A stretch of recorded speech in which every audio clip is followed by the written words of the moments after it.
This is Changemakers with Katie Gore, finding the right solutions for the affordable housing community. I'm back with Changemakers Sarah Kahn. In part one, we explored the impactful work that's being done by Housing Forward to combat homelessness in Dallas and Collin counties. Sarah, when we ended last time, we touched on the topic of families experiencing homelessness. And often people think of homelessness as an issue that impacts individuals, but you mentioned families are impacted too. What trends are you seeing in terms of families entering homelessness with children? Is this a number on the rise? Yeah, so on any given night, there are, over 800 people in families, so that's adults with children in the household, who are experiencing homelessness. But our family homeless response system is doing a lot of work to make sure that as families are kind of experiencing homelessness for the first time, that we have a tailored response that can help those families quickly move back into their own apartments with rental assistance if that's needed, and case management to help families get back on their feet. Largely, we see that families become homeless because of economic reasons. Really, their incomes are just not keeping pace with the cost of housing. And so with a little bit of support to get back on their feet, families are very resilient. The thing that we need to ensure is that we have those interventions and resources available so that we can immediately address and resolve homelessness for those new families that are coming in so that we don't see increases. Can you share a success story from your time at Housing Forward, maybe something that illustrates the impact of the work that you and your team are doing? Are you able to share something? Absolutely. There's a lot of success stories. One that just always sticks with me was we do a lot of listening sessions after the various encampments that we've supported to close through our rehousing efforts. We have an effort called Street to Home, the Street to Home initiative, which is an effort that really supports us to work in partnership with the City of Dallas and our Downtown Business Improvement District, DDI, to target those areas where there's the highest concentration of people who have been sleeping outside for long periods of time. And we support the city to close those encampments by offering housing and supportive services to everybody living on site. Typically, when we see quite established encampments, those are the sites where often people who are most chronically homeless are living. People who have been homeless for long periods of time often have a disabling condition that might be making it very challenging for that person to get off the street on their own. And so we're bringing behavioral health care, street medicine teams, housing navigators, case managers. I have a housing location team all on site at those locations and supporting people to move back into housing, into their own apartments. And through that effort, we have just met some of the most incredible people, and we have just heard the stories of really survival from our neighbors who are enduring life in this situation on the street. And one gentleman's story just has always stuck with me. He had been homeless for 5 or 6 years. He had a disability and a chronic health condition that were making it challenging for him to kind of hold down a job and to get back into housing. And sleeping outside, he was the victim of violence, which many people experiencing unsheltered homelessness are. It's a magnet for people to prey on those who are less vulnerable. And so he was the victim of violence several times. And so he started drinking to be able to sleep at night. He knew he needed to get sleep. He was trying to get back into a job. But because of being scared all the time, the drinking was the only thing that would allow him to get a few hours of sleep at night. And I had the real pleasure of talking to him after he had moved into housing and hearing his story of how being in a home changed everything for him. And one thing that really stuck with me is he was so he was so glad to not have to drink anymore to be able to sleep at night. And he was thankful for having the furniture and the things in place in his apartment to allow him to move on with his life. And that's just one of many faces of homelessness among the neighbors that are living outside. And those are the stories that really keep us doing this work day to day. You mentioned furniture when he moved in. I've had a previous podcast, Trigger Strasberg, who created a nonprofit called Humble Design, and she's in 6 different cities, but their whole goal is to accept donations for furnishing apartments for people who were formerly homeless. Explain to us, for people who have furniture and who have access to furniture, what is the power of not just moving a person into a home, but then furnishing it? Tell us the dynamic on a personal scale, what happens when they have that.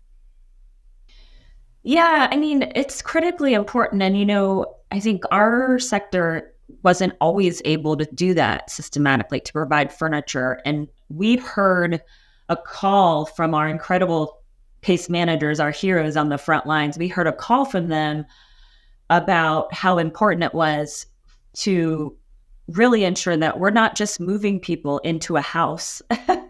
We are creating a home by ensuring that people have furniture and have all of the things that we all would want, the creature comforts of home that we all need to feel stable and to lead a healthy life. And furniture is just a basic element of that. And so because of that, we have tried to systematically ensure that we have furniture delivered at someone's house at the time that they're moving in, so that we are not only just helping someone move into their own apartment, but that they can also have a starter kit with a bed and furniture, as well as pots and pans and a sort of a move-in kit of things that they might need as they're getting started and transitioning into their new home. So it's very important. Equipping them with furnishings is such a way for people to start to belong, start to feel safe, and really accept where they are. So it's a piece that, you're right, hasn't been talked about or maybe hasn't been provided a lot, but now we realize that comprehensive part of housing stability also has this. So good inclusion there. If I could ask you one question about public policy, because it's also a change agent for the population you're serving and what you're trying to accomplish. What role do you see public policy in making homeless truly rare and non-occurring? And this could be more than just, this economic policy, housing policy. Do you have thoughts on more of the policy side of this? Yeah, so from a policy perspective, I guess I would say a couple of things. One is, if we are going to prevent homelessness from continuing in this country, we've got to solve the affordable housing crisis. The challenge is that is a beast, right? And that's the 5 to 10 year plan in our community that we need to remain committed to. And that is absolutely the root cause of homelessness in this country, is not being able to afford housing costs. And so if we are going to truly prevent and solve homelessness, that is a structural issue that has to be tackled.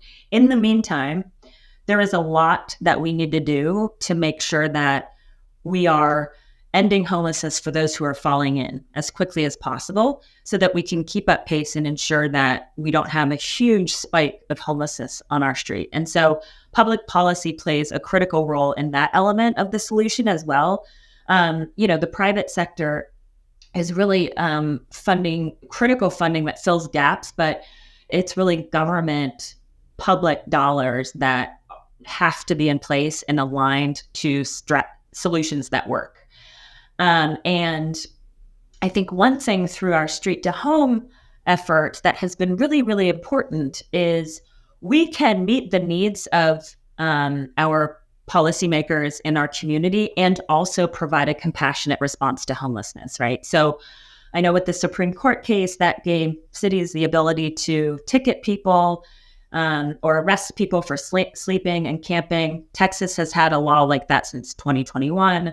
But ultimately, in order to actually solve homelessness and resolve encampments, we need to have a pathway to housing for folks. And by targeting those outdoor locations and housing everybody at a certain place and providing them with supportive services, and then opening up that public space to the community, that's addressing the public health and safety concerns that are a challenge being expressed by businesses and community, but it's also providing a compassionate response to the human lives that are affected by living outside. And I think it's important for policymakers to understand we can do both. We can address the calls from our community to meet public health and safety concerns and also provide a compassionate response to homelessness.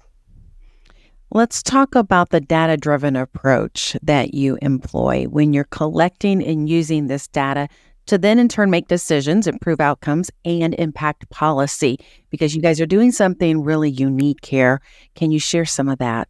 Yeah, absolutely. I mean, we track a lot of data. We use a lot of data in informing public policy and most importantly, in managing the performance of our system as a rehousing system. But ultimately, what I have learned over the last 5 years or so is that is not really always the center of public policy making, right? It's also humanizing this issue and bringing along the stories like the one that I shared with you about the people that are impacted. And it's about the narrative around homelessness and the perception of homelessness in our community. And that all of those things work together to inform policy. It's not just the data and the evidence and the outcomes, but it's also pairing that with the stories and the narrative and the visible progress that I think allows the community to better feel the progress, and then in turn, their policymakers, the elected officials, if that makes sense.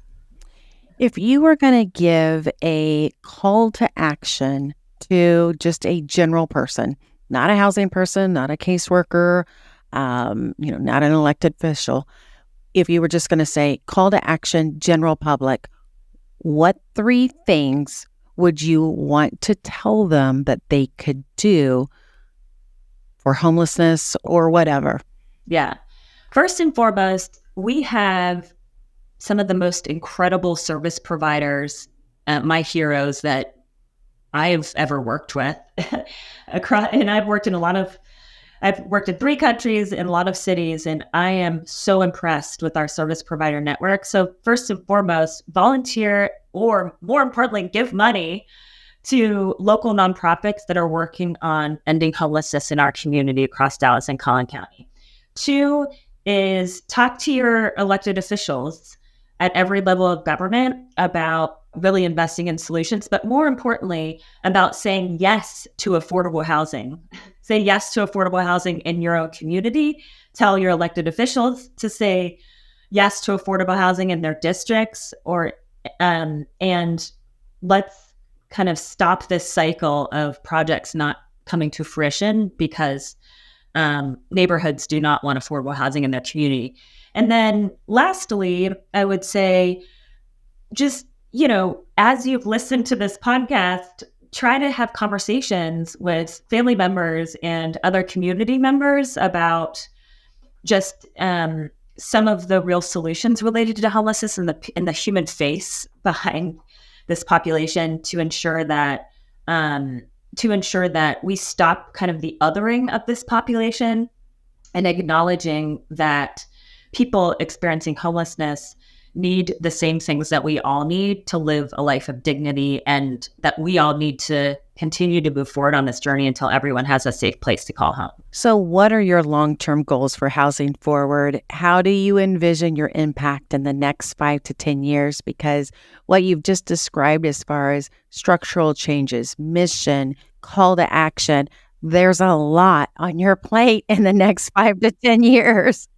So tell us what your goals are and how you want to accomplish those. Yeah, absolutely. So our mission of making homelessness rare, brief, and non-recurring is something that I believe and know is possible. That doesn't mean that we are never going to see another person experiencing homelessness. What that means is over the next 5 years, our system is going to be equipped and resourced to ensure that as someone becomes homeless, they only have to stay in homelessness for a very short period of time, 30 to 90 days, and then we have them back in a home so that we are equipped and we are resourced to meet this moment. And at the same time, we have to be working on the structural issues, obviously, to solve the affordable housing crisis, right? And to work with our broader set of partners to do that really important structural work. But for the next 5 years, that is about building our capacity to truly lean into that mission and to make that mission possible so that we are resourced and equipped to meet the needs of anyone who falls into homelessness in our community. Sarah, as we close out here, is there anything that you would like to address that we haven't covered, or what is a takeaway for us, in addition to those call to action steps that you gave us? I just will say once again, I think the most important thing to remember is that home is just the foundation of social well-being, right? This is a place where your home is the thing that provides you the opportunity to connect with employment so that you have income to survive. That is the place where you can connect with good health care.